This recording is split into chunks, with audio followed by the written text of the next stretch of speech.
From Hollywood, it's time now for Edmund O'Brien as... Johnny Dollar. Jim Morris, Johnny. You working on a case? Founded Kentucky, yes, but not insurance. Good. Will you go out to the West Coast for us? Maybe. What is it? Murder, marine theft, arson, or something new? It's nothing yet. Our manager in Los Angeles phoned this morning. A woman out there wants to buy a $200,000 policy on her life. Well? Oh, it's not that we don't want the business, but the sales agent doesn't want to take the responsibility of a deal that size. He thinks she's holding something back. We've decided to investigate. How old is she? I don't know. Why? Oh, I thought I'd ask. There's one kind of woman to investigate, you know, and then there's another. When do you want me to leave?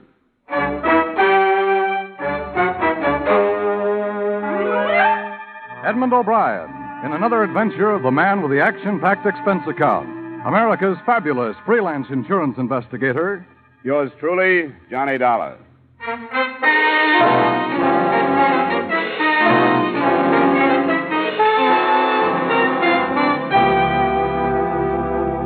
Expense account submitted by Special Investigator Johnny Dollar to Home Office, Great Eastern Life Insurance Company, Hartford, Connecticut.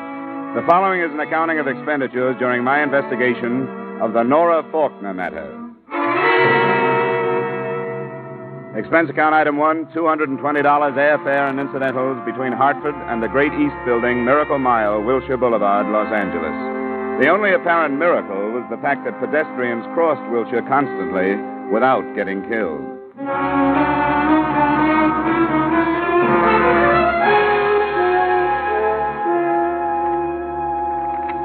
Snyder, we'll see you now, Mr. Dollar. Thanks. Sorry to keep you waiting, Mr. Dollar. That's all right. Let's see. Nora Tracy Falkner. Here you are. Thanks. 200,000 to go to her husband. How'd it start, Mr. Snyder? She phoned one of our salesmen, a fellow by the name of Nelson. He went out to her house. The address is there. And she told him what she wanted. He says he was counting his commission at first, but after he filled out the application, he began to wonder. About what? Her. She told him she planned on paying 6 months' premiums and wanted to know how soon the policy would be in effect. Acted unnatural, as he put it. I think we ought to find out about her. I don't like this kind of thing. It's a blind search. I don't even know what I'm looking for. But I'll start on it in the morning, and I'll let you know how I come out.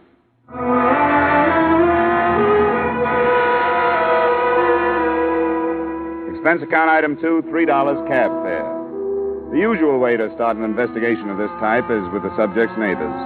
From the male faction, I learned that Nora Falkner was beautiful and obviously above reproach. The female faction reversed that decision and reported that she lived with her husband and his mother, but hadn't been seen for the past few days. Realizing that mothers-in-law are fair sources of information, I put her next on my list. Mrs. Falkner, the elder, sported short, iron gray hair, and her face told the story of an endless battle to hang on to youth. Come into the drawing room, Mr. Dollar. I think we can be comfortable there. Thank you. I'll close the doors. You could see by the way that maid was eyeing you that she's an incurable pariah. I didn't notice. She's impossible. Well, what did you find out?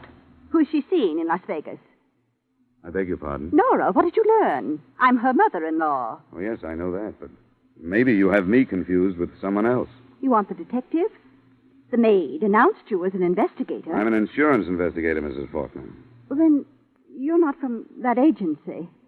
Oh, well, this is embarrassing, to say the least. I hope you won't mention it to anyone. Well, it's none of my business. It's really nothing. It's a little game I play with Nora. Then I tease her about her little trips.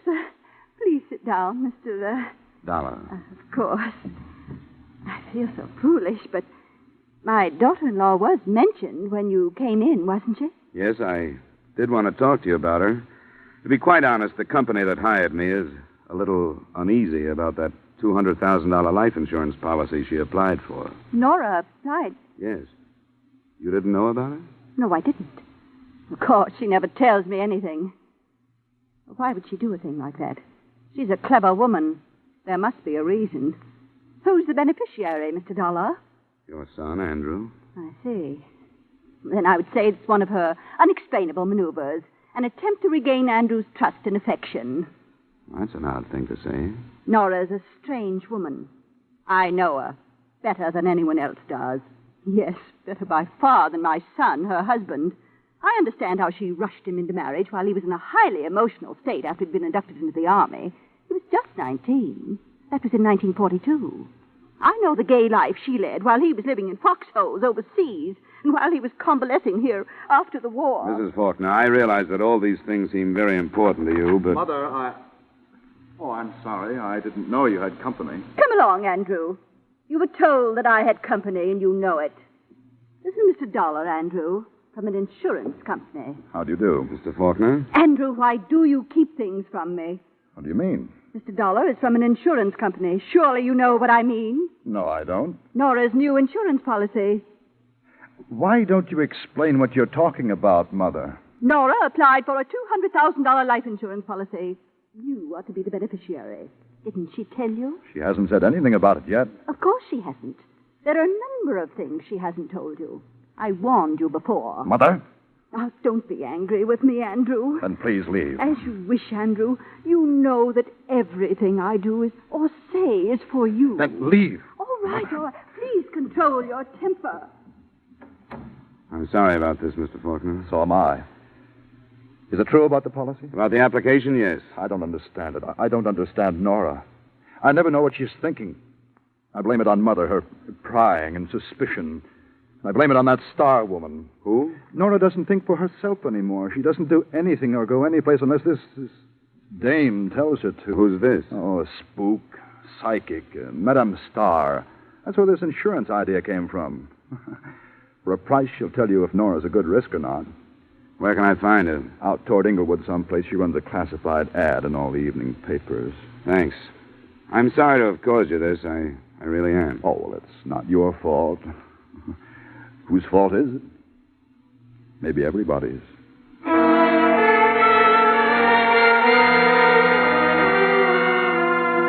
It was obvious after meeting Andrew Falkner and his mother that the application for the policy wasn't the only unusual element in the matter.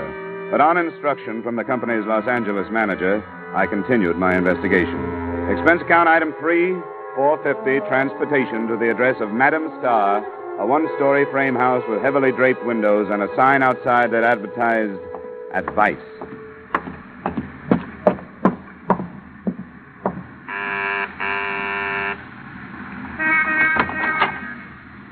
Good afternoon, sir. Madame Star? That is right. May I come in? All are welcome here. This can't be classed as one of your regular consultations, but I'll pay you for your time. That is generous of you. What advice do you wish? I'd like to know why Nora Falkner was so anxious to buy a big policy on her life. Who are you? You mean you don't know? I claim no powers as medium. I'm not psychic. I only offer advice. Some of those who listen are helped. What advice do you want? I told you. Nora Falkner has been coming here? She has. She's in great need of advice. More intelligent advice than I could give, perhaps. But I try to help her. By telling her to buy insurance? Nora Faulkner's life these last few years has been lived under severe mental strain. I advised a search for inner truth, among other things. Yeah. What about the insurance policy? Her mental torment resulted in physical failings. I advised tonics, vitamins. Why are you evading the insurance? She wanted a more tangible protection of her life. Protection? She felt it in danger. Why? I have said enough. She's in Las Vegas, I understand. Where's she staying? You go there? I don't seem to be able to get anything but double talk here. Everybody has a reason for caution. There is Flamingo Hotel. She's there. How much do I owe you? Nothing. I've given you no advice. What I would advise, I have no right to say. Good afternoon, sir. Well, I suppose you have to be mysterious. Good afternoon, sir.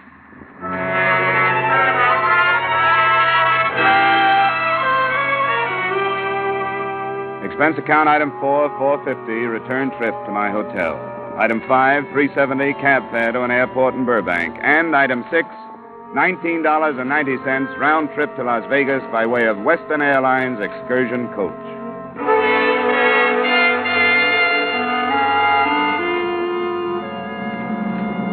My seatmate turned out to be not only a tourist consultant, but a wit. Your first trip to Las Vegas? No, I've spent a little time there. Great town. Greatest resort I've ever seen. You like to fish? Well, I used to. I don't have much time for it now.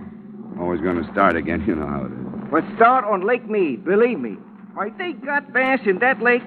Now, look, the last time I was there, 2 of us went out. I'd broken my rod. Nothing but a stump. But I put a paper clip on the end and Excuse me, sir, what is your name? Huh? Oh, Esmond. Harry Esmond. Thank you. And your name, sir? Dollar, Johnny Dollar. Thank you. Dollar? Yeah, and I know what's coming. Name like that, a place like Las Vegas, you might be going in the right direction, brother. Sometimes I wonder.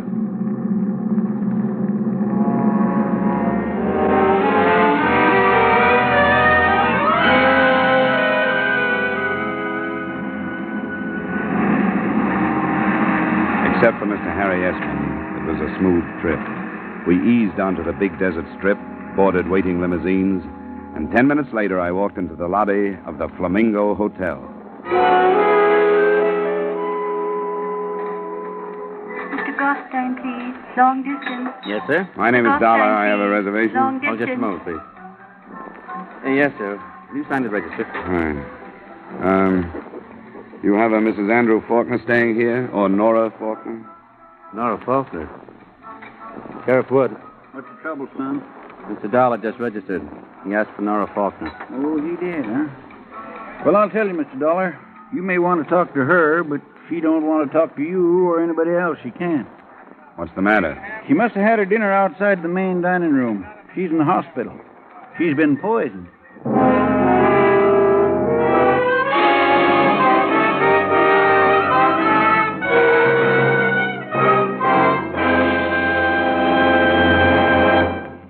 We'll return you to the second act of yours truly, Johnny Dollar, in just a moment. But first, the show that dares to name names, dates, places, and the crimes involved. That's Gangbusters, which you hear every Saturday night on most of these same stations.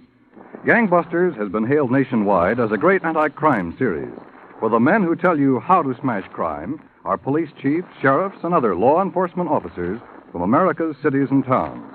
Each Saturday, Gangbusters brings you a new case taken from police files, showing you how a criminal was brought to justice. Often, the police officer who headed the chase narrates the story. Be listening for Gangbusters this evening and every Saturday evening on CBS, The Star's Address.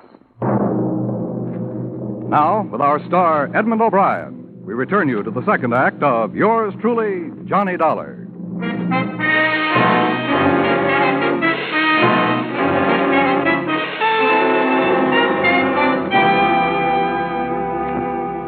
After a look at my card and an explanation of my mission, Deputy Sheriff Wood told me the rest of what he knew about Mrs. Nora Faulkner's poisoning, which to date wasn't much. There was no proof of how she'd gotten the poison dose, and the last time he'd seen her, she'd been too ill to talk.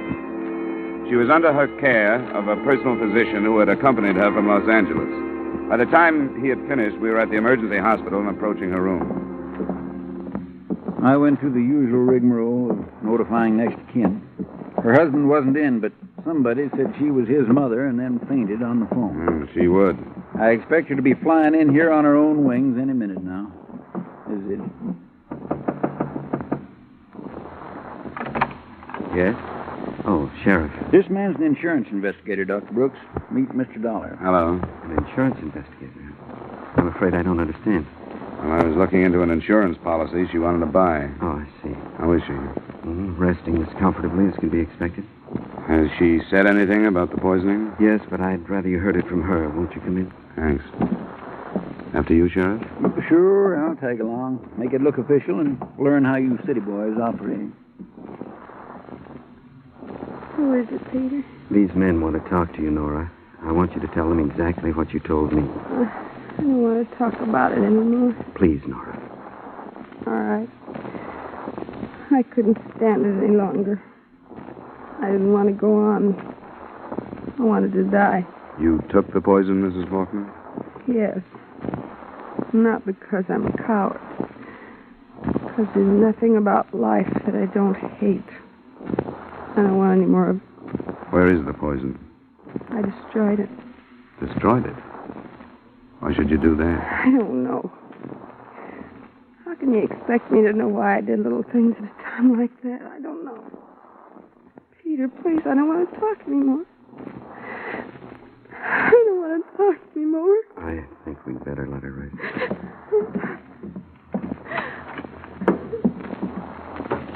I'm not sure her story rings true. How well do you know her, Doctor? Quite well, Mr. Dollar. She's been my patient for over 2 years. Her life's been very unhappy. You find it hard to believe that the poison was self-administered? Yes, I do. Why would she lie to protect someone who attempted to kill her? I don't know, but suicides don't do things like destroy poison. Or take it when they know room service is on the way up to their room with a meal. That's a downright waste of everybody's time. The waiter did find her, didn't he? I hadn't thought of it. Good Lord. What?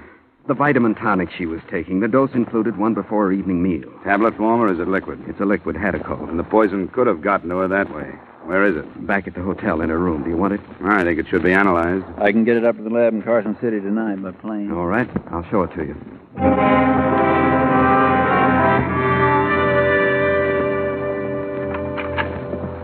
I think she kept it in the medicine cabinet. I'll look. Yes, here it is. Oh, the devil. What happened? Clumsy fool. Sorry, I dropped the bottle. The wash basin's a bad place to drop evidence, Doctor. Sheriff, can we save enough of this stuff? It's going down the drain. Don't need much. I can scoop some up with my knife. I'll find something to put it in. An aspirin box would do. Here, I'll hold it. Watch that broken glass. I'm sorry, gentlemen. If the Hadacol does contain the poison, I imagine my position won't be bettered. But it was an accident. Neither the sheriff nor I reacted to that. We retrieved enough of the liquid for tests and went back to the lobby. 2 men were waiting for us near the desk. How's it stacking up, Woody? Well, we've got a real civilized mystery on our hands, Nev. This is Mr. Dollar, Max Lewis, and Nev Gilbert. Hello. How do you do? These boys help run the place when it isn't running them. What happened to Mrs. Falkner, Dollar? Well, she says she tried to kill herself, but the signs make it look like somebody might have slipped the stuff to her. Going to be all right? Seems to be. We'll send her flowers in the morning, Max. Remind her. Yeah. I'll go get this tinned evidence on a plane, Dollar. See you in the morning. Fine, Sheriff. If the boys here will take care of you. If you aren't careful, that is. I'll see you later. You pay for breakfast tomorrow morning. Thank you, Mr. Schiller. Mr. Schiller, please. Long distance. I'll get that phone call for Abe. He's taking a nap. Give Dollar everything he wants. That's it, Dollar. The place is yours. You want to start with a drink? That's the best suggestion today. Come on, there's a bar in the mural room. Ah, it's a good crowd. It's only 10. They won't really pile in until later. Sit down. No, I just don't stand. Thanks, I will. I'm beat. How are you, Mr. Lewis? Fine, Jim. Make mine double, will you? Not much soda. The usual for you, Mr. Lewis? Yeah, and don't be good to me. I've got a long night. I got you. Ah, this is a beautiful spot. Who's quartet? Chewy Ray's. He's at the piano. I hope you can come back for pleasure sometime. Yeah, so do I. Say, what do you know about this Nora Falkner? Nothing. I've noticed her. Seen her in the casino. She seems to be the type you would notice. Did she gamble much? I don't know how much, but we can find out. Come on. There's Joe Rosenberg, our credit manager. He'll know.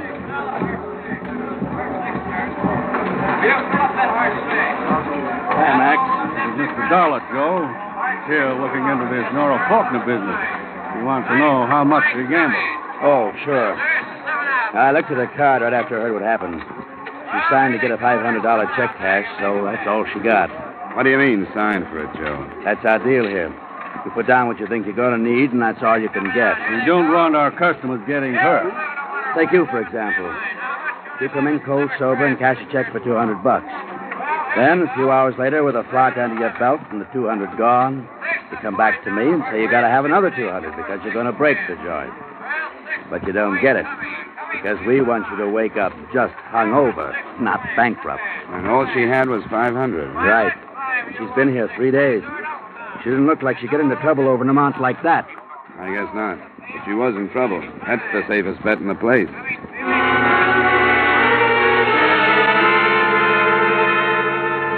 It began to look as though I was in the wrong place to find a motive for attempted murder.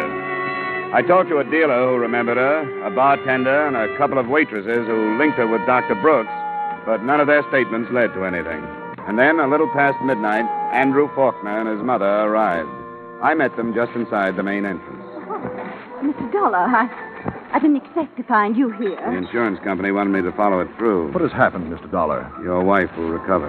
Oh, but they told me on the She phone. was discovered in time, and they got her to a hospital. Oh, I'm so relieved.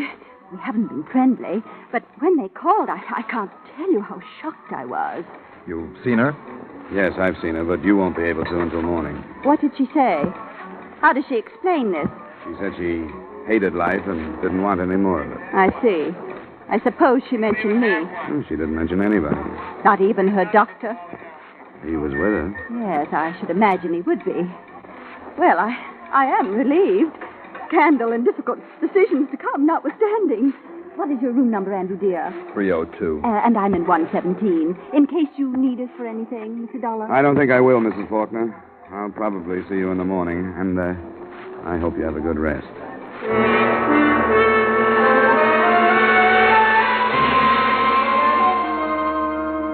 It was 2 a.m. when I went to my room.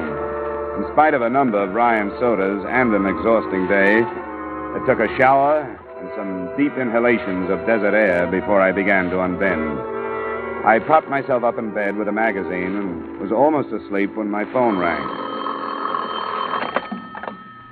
Johnny Dollar. The long arm of justice, Dollar. Oh, yeah, Sheriff. I'm back at the hospital. There's been more trouble. The Falkner girl's been shot. Shot? Is she alive? Not quite half alive, I'd say. They're trying to bring her around now. I'll see if we can get a statement. I want you to come over. Sure, I'll be right there.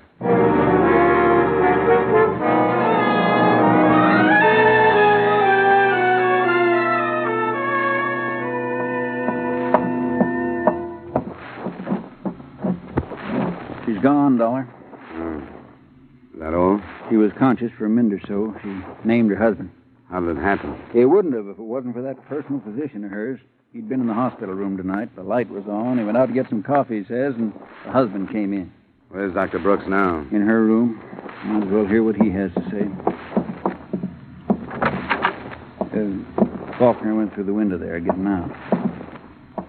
Bad night, Doctor. Yes, a bad night. Sheriff would tell you. I want for him to hear it from you. He wants the insurance angle. All I want's to kill him. Well, he'd threatened to kill her and said nobody'd suspect him because he loved her. And she wanted insurance to set up a motive. She hoped to frighten him, to make him think that people would suspect that he killed her for that.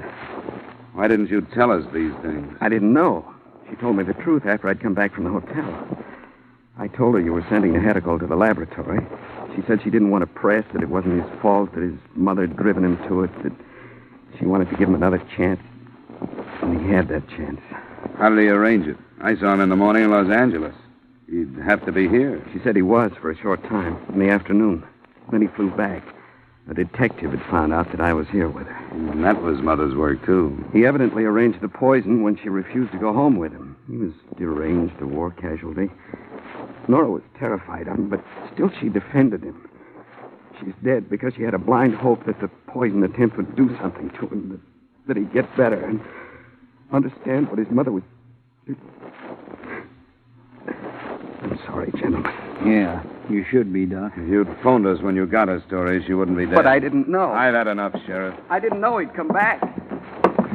I'm going back to the hotel. I've got the airport covered. I'll call out some more men. We'll pick him up. Why don't you meet me in my office in 20 minutes?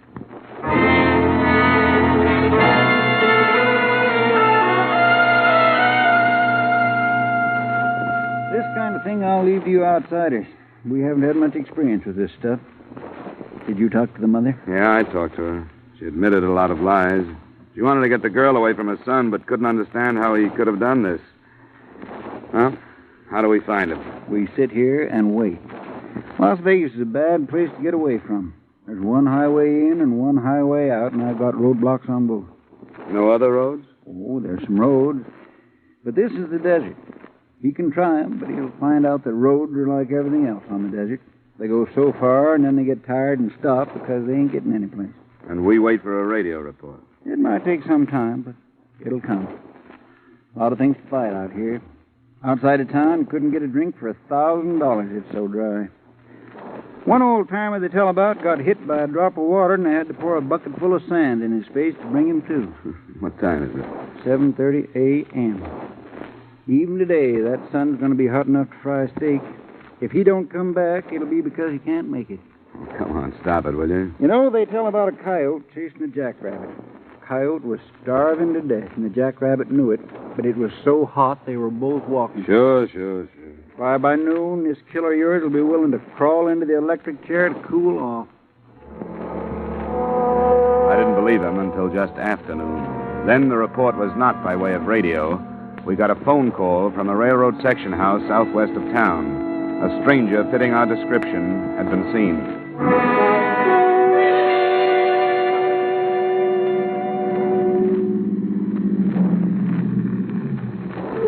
Hello, Sheriff. Hi, Ben. Where is this thing you talk about? My kids sneaked up on him. They tell me he went into a drain culvert under the tracks a mile down. You want to help? No, thanks. They say he's got a gun.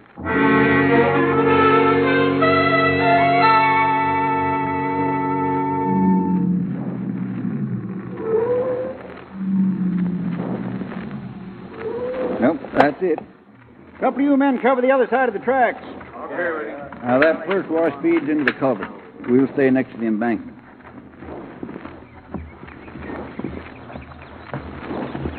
This is close enough for now. You give him a yell. He may remember you. I'm trying. Falkner, this is Dollar. Come on out, Falkner. He's off his nut, Sheriff. I don't think he's coming out. Yeah, well, you keep yelling. I'm going to move over there where I can get a sight into that pipe. Maybe that'll change his mind. Falkner, come on out. There are men on each side of the tracks. There's no place for you to go. Sheriff? I'm all right. Come on out of there, Falkner. I don't want to blow you out, but if you don't put down your gun and come out on your own, I'll have to. All right. Okay, boys, stand clear on the other side of the tracks.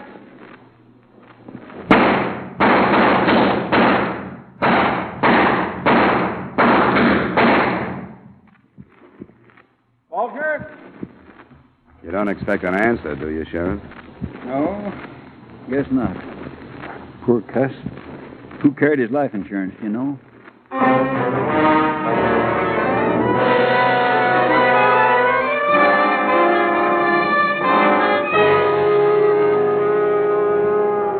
Expense account item 5, miscellaneous, $200. Item 6, same as item 1, transportation back to Hartford.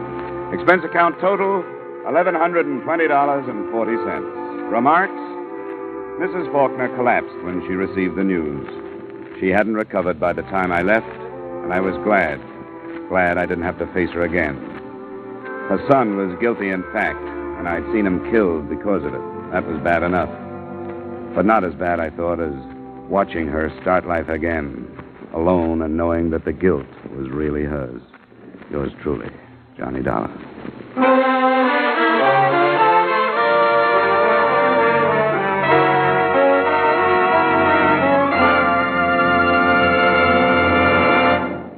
Yours truly, Johnny Dollar, stars Edmund O'Brien in the title role and is written by Gil Dowd with music by Wilbur Hatch. Edmund O'Brien's latest picture is the Paramount Pictures production Warpath. Featured in tonight's cast were Parley Bear, Jeanette Nolan, Herb Butterfield, Lee Patrick, John Daner, Tim Graham, Virginia Gregg, Wilms Herbert, Victor Perrin, and Clayton Post. Yours truly, Johnny Dollar, is produced and directed by Jaime Del Valle. This is Dan Coverly inviting you to join us next week at this time when we will again bring you Edmund O'Brien as... Yours truly, Johnny Dollar.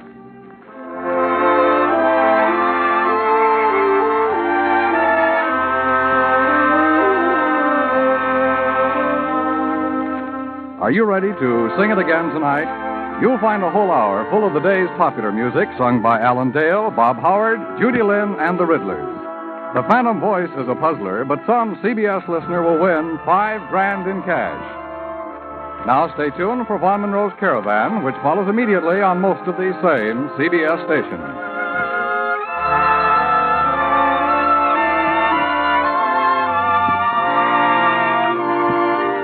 This is CBS, where you laugh with Lucille Ball and my favorite husband on Saturday nights, the Columbia Broadcasting System.